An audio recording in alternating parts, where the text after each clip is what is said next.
study also, right? And in case of divorce, then we are all waiting for the divorce and nothing happens there. So this system is so complex, and I think after this Mediation Act, we are looking for a hope that I think this act will bring certain hope in all perspective, and I think we should look forward to it. And although there are certain things which are missing in this act, where the exemptions are given, right? So these particular things, I think that could also be take up in future rules or some things, or maybe amendment is required later on. If you will talk about the international arena, there Singapore is the master in this mediation.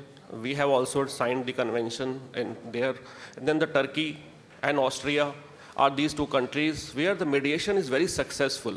And we have to follow them now on the basis that they are not only the judiciary and the government has both worked together to make it success. So with that, I say. Rightly said, the concept of this mediation has come from Singapore Mediation Center, and we have built some DNA on that. When we talk about this mediation, is basically the purpose where the government is looking into ease of doing the business, how can we the litigation can go down, mediation can come on an upper hand and get the resolution done, and the corporate can also work around that. So when we talk about the ease of doing business, Mr. Victor, can you just give me a brief on that, how it is will be built in an international market, how the differentiation in the current regime of Mediation Act which has come and Singapore Mediation Act which has come to us, how it builds in? Thank you. Thank you, sir, for your question. And again, a very good afternoon to all the gathering over here, to all the students, to all the dignitaries. The point that you have raised is quite pertinent because the main inception, as we talk about this law in the present era, the main inception of this law lies not, I mean, we have been mediating. We have been doing mediation right from the time of like Vedic times, we can say. But when we talk about mediation in a codified manner, we did not have any codified law at that point of time. We had certain norms, some practices, but the codification has been done only recently. That is something that is to be thought about. In 2019, that is popularly known as the Singapore Convention on Mediation. This was the first time where all the member countries across the globe joined hands and they decided that we should have some international initiatives whereby we can take up mediation as a method of dispute resolution. But the problem is, till date, only 50 odd countries have signed this, and out of that, only 12 countries have ratified. So that number is quite less. So thing that we have been practicing, India was one of the very few countries who signed it just on the day when it came. But unfortunately, India has not yet ratified it. Now, students of international law, other scholars, they will be aware that unless until it is ratified, the protocols and the conventions don't become legally binding upon you. Of course, it is there as a law, as a model, you can adopt it, no problem.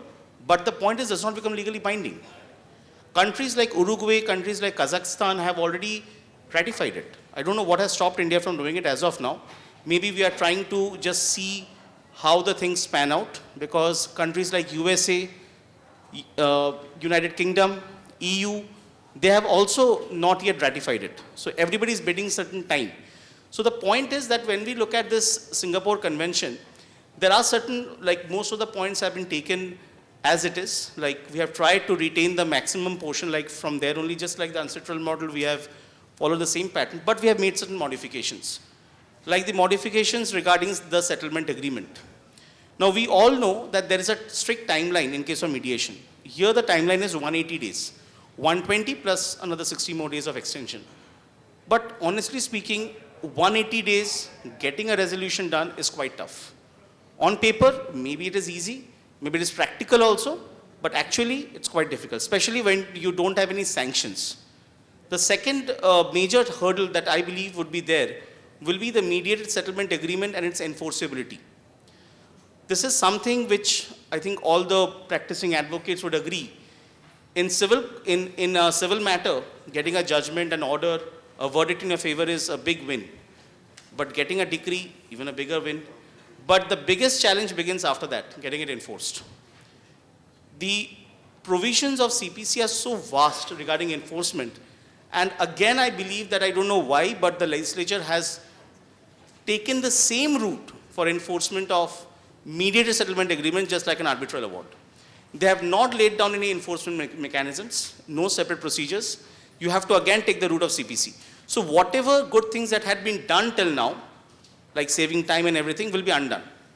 Because you're again going back to the same court process. So that is a big, again, a no-no for me.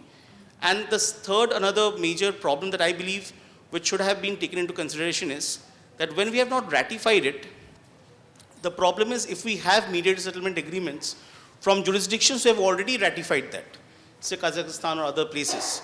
So what will be the outcome of that? Will we be able to enforce it or not?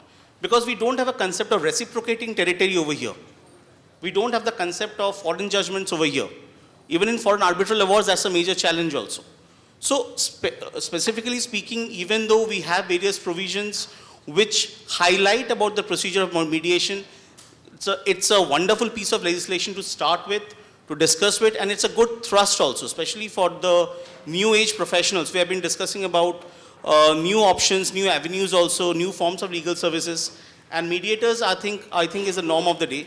The only problem over there that I believe is you need to be accredited, which again India is lagging behind. We don't have an accreditation agency who can accredit you as a mediator. We have to go to Singapore or some other nation. That's again a big challenge. And the last, well, challenges are quite huge. I'll not rather keep on challenging and make you feel bad about it. It's a good law. Please don't get me wrong. I'm just being the devil's advocate. But the point is, somebody has to address the elephant in the room. So the problem, the last problem that I believe is there, is that when we talk about mediators, what about their training? Who will train them? What about the qualification? We have some set of qualifications. And more importantly, if you train them, the point is, mediators don't need to have a law degree. Advocates, please don't be scared. It's not your job which is in jeopardy over here, but that is what mediation does. It brings a diversity to the field. Lack of proper training or proper mechanism for also including non-lawyers within this ambit would be a big challenge. And how do we address it? So I would like to sign off with a famous quotation from Mr. Joseph Greenbaum. He is one of very trained and well-known mediators in the international arena.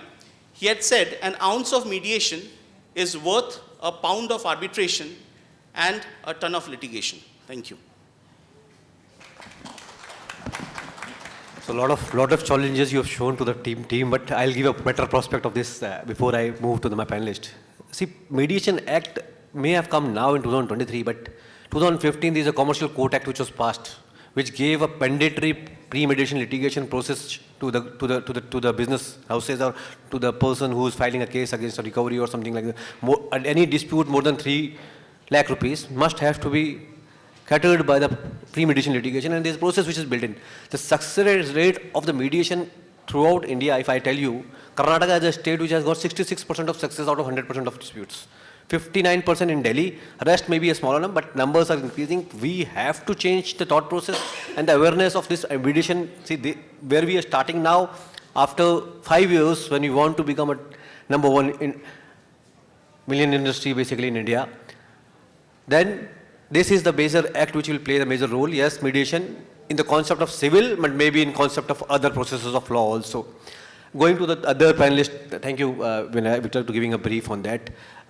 The purpose which I told about, you talked about challenges, but there is also a way which looks into an ease of doing a business. Dr. Manvendra, if you can give me a brief on that, how you look into this. Good afternoon, everyone. Dr. Manvendra from Shahada University. Talking about the ease of doing business of this particular Mediation Act 2023. As we recently witnessed that India is a fourth big economic country in the world, that we are at the fourth in position, and we touched the 4 trillion economy recently. US on the top with 26 trillion economy, and out of this 26, 5 trillion economy is just simply from the Apple itself. So, and we are at having a 4 trillion economy. So definitely it will play a very vital role, this particular, that for the industry people, that they will come in India, and India is a global market for the entire world. Recently we are opening this the very big iPhone Center in Geo Convention Center, Mumbai. So that is also, they are very, very it's a very small example, just that world is looking at the Indian market. What they are producing, they are always having one thing in their mind, that whether the Indian market will adopt this thing or not. So definitely on that period of time, the ease of doing business in terms of litigation, that's play a very vital role. Because, litigation kill a lot of time, energy, and sometimes, companies are not coming, the court industries are not coming. And definitely this, if we'll come with a new, this Mediation Act in a proper manner, I'm agree with Professor Victor Nayak says about the mediation training. Definitely we are not having that type of, very big mechanism with that. But if we are having a very good training, process for the mediators, then we will come with in a proper manner. Otherwise, it's a paper tiger again. Because we are having a number of laws. Laws is not a problem in the country. But the problem is execution. The ultimate problem is execution. Mediation is always available in the Indian society at a grassroots level. Sir is very beautifully quoted about the Ramayana and Mahabharata. And not about the Ramayana and Mahabharata, just look at in the grassroots level. Gram Panchayat, Sarpanch, Panch, they are equivalent to the God figure. So the justice system is always prevailing in the society, but the problem is that everyone is having their own mindset and the industry is also having the one mindset. So if we will go with the ease of doing business thing and we will just come with a mediation in a proper manner, definitely we will not only the economy, we are having a lot of job opportunity in the country. So this is a good thing with this particular law. However, there are certain flaws with this particular law, but definitely once we'll go with in a process, because this act is very new, 2023 act. So after 1 or 2 years, some, they are